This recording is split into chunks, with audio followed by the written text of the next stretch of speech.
Hello, I'm that James Guy, and this is my 2020 Chevy Bolt, and today we are going to do some maintenance. That's the question. When you buy an EV, how much maintenance are you going to have to do? And today we're going to find out.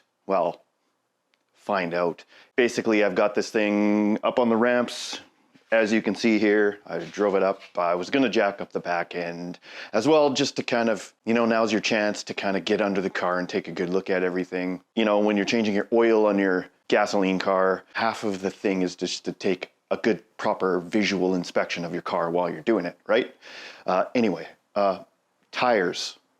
That's kind of the replacement for oil changes for EVs. Everyone kind of knows that the EV advocates are a little bit quiet, a little bit, secretive about how much you actually have to deal with tire issues on an EV, especially with a two-wheel drive EV. Two-wheel drive EVs, when you really think about it, all your acceleration is on that axle. All of your braking is on that axle.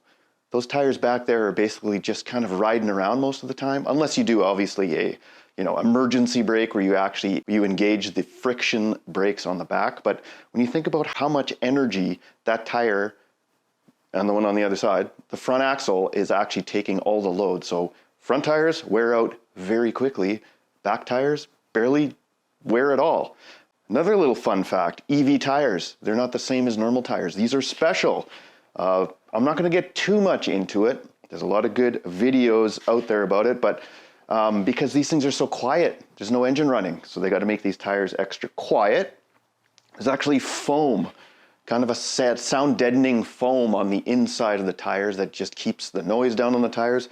They also have much harder sidewalls and different rubber compounds, because this little car here should weigh 2,800 pounds if it was a normal hatchback, but because it has a giant battery pack in it and it's an EV, it's pretty much 3,700 pounds, okay? These tires, they're getting real close. When I bought this car, it had 52,000 kilometers on it, and now has 69,000 kilometers on it. You're supposed to rotate the tires every 12,000 kilometers. When I first got it, I took a look at the tread wear.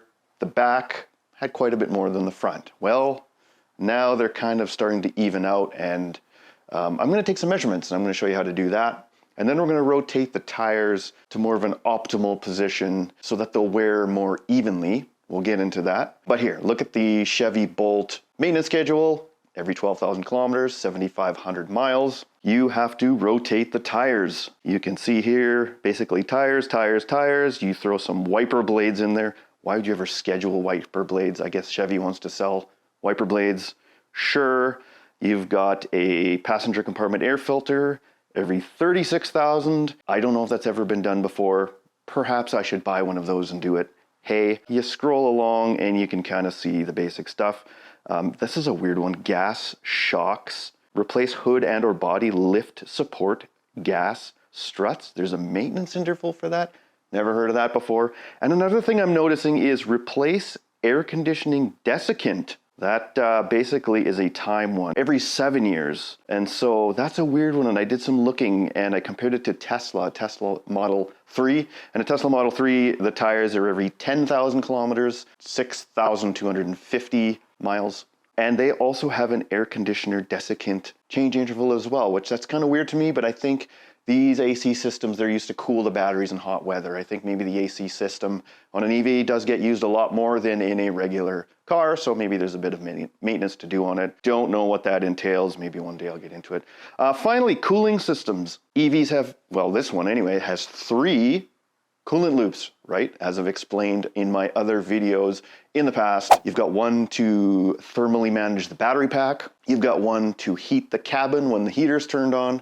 And you've got another one to cool the power electronics like the drive motor and the motor controller and all that kind of stuff.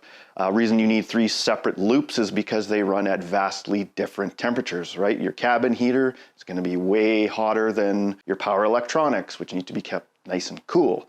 And your battery pack, it also needs to be kind of either heated or cooled depending on, the temperature of your battery pack. So anyway, what we're going to do, we're going to measure the tread depth on these tires pretty accurately. We're coming up to winter. There's not much left on these things. 69,000 kilometers. It doesn't look like, you know, according to the Carfax that I got when I bought it, doesn't look like the tires have ever been replaced. These are the originals. So, hey, if that's a testament, they lasted almost 70,000 kilometers. Original tires. They are the factory Michelin Energy, freaking, I don't know, Energy Saver all season. Energy Saver all season. Okay, there we go. What's actually 215 50 R17. Well, there you have it. Let's go ahead and start measuring tread depth. We'll do the first one together. I'll show you how to do that. We'll get the fancy tool if I can find it. Oh, here it is. So you can see here, this is just a regular tread depth. There we go, focus. We'll be doing it in 30 seconds of an inch, but I'll be accurate. I want to, you know, go to the nearest kind of like 0.1. So we're going to be using 0.1s of 30 seconds of an inch. Does that make sense to people? I don't know. We'll see. This will make sense in the end.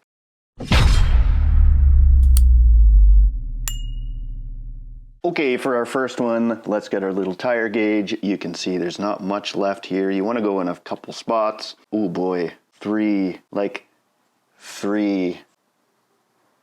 That's not very much. And you got the same there. We got the same there.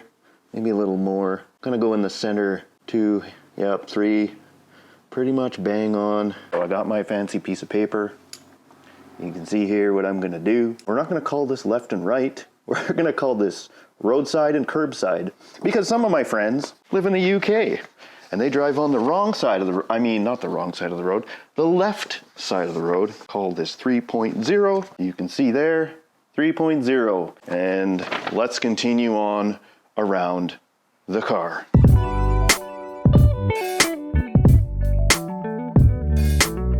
All right, here's what we have. You can see here we've got, so left or roadside.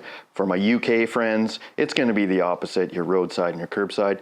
You can see here that the roadside always seems to wear less than the curbside, because the curbside has all the junk, road debris, grime that tends to wear tires out. Pretty even front to back, to be honest. So I think what I'm gonna do is I'm gonna swap that tire to here and that tire to here. I want the most tread on the curbside and I want the most tread on the front axle. So it'll be 3, 3, 2.0, 2. These are non-directional tires, so I don't have to worry. Now, that's not much tread. 2 is considered legally bald. So we need tires, folks. We need new tires. You can see here, and I'll pull this up, Cal Tire's website, which is a Canadian tire company. Anyway, 6/32 fine, 5/32 if wet roads are concerned, consider replacing them. So 4 to 3, consider replacing your tires, seriously, which is kind of true, These run fine though. And you know what the crazy thing is? I drive through a lot of rainy weather, and I think because this car is so dang heavy for what it is, nearly 3,700 pounds, I'm told, that it just has enough weight that even driving through puddles at, 60 miles an hour, 100 kilometers per hour, thing still handles fine. So I'm not too concerned. Because we're coming up to winter, we're gonna get snow here. I'm gonna move those tires around to get the most tread in the right spots. And then, maybe in the middle of winter, a couple months, I'll buy myself some tires. Okay, let's swap these things around.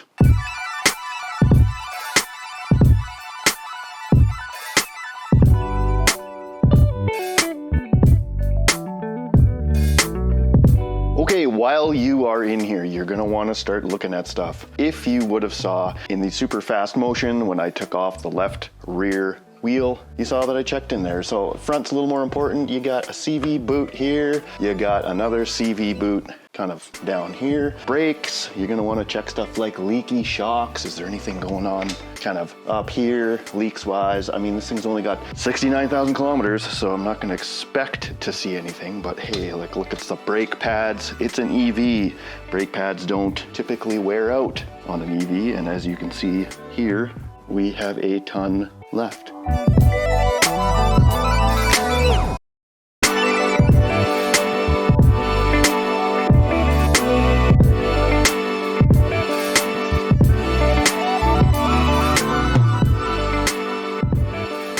right, here we are under the car. Everything's done, tires moved around, torque to 100 foot-pounds, tires adjusted to 38 PSI. There is nothing to see underneath this car. It all is just covered in stuff, plastic, aerodynamics. So underneath the car, oh, here's a major issue. Look, a leaf. Ironic. Is that a Nissan Leaf or is that a stupid joke? I don't know. You can see kind of back here is the battery pack. It starts right here. It is just a bunch of metal and protection. Yeah, nothing to see. Looking at the suspension, rubbers and whatnot, I don't know. I think that's it. We're not going to spend any time under this car because there's nothing to spend time on. Let's go under the hood and, well, I guess under the hood we can check for stuff, right? So under here, all you got to do is check for leaks, coolant leaks, you know, stuff like that. We have one coolant tank there. We have another coolant tank here. It is above the minimum. And we have another coolant tank here. All of them have coolant. I don't see any leaks. This is the heater, call it the kettle that heats up the coolant for the cabin heat. There's nothing to see here, folks. It actually looks pretty clean under here. It's well sealed. I think we'll call that a completed service. Oh, another leaf. Ironic? I don't know.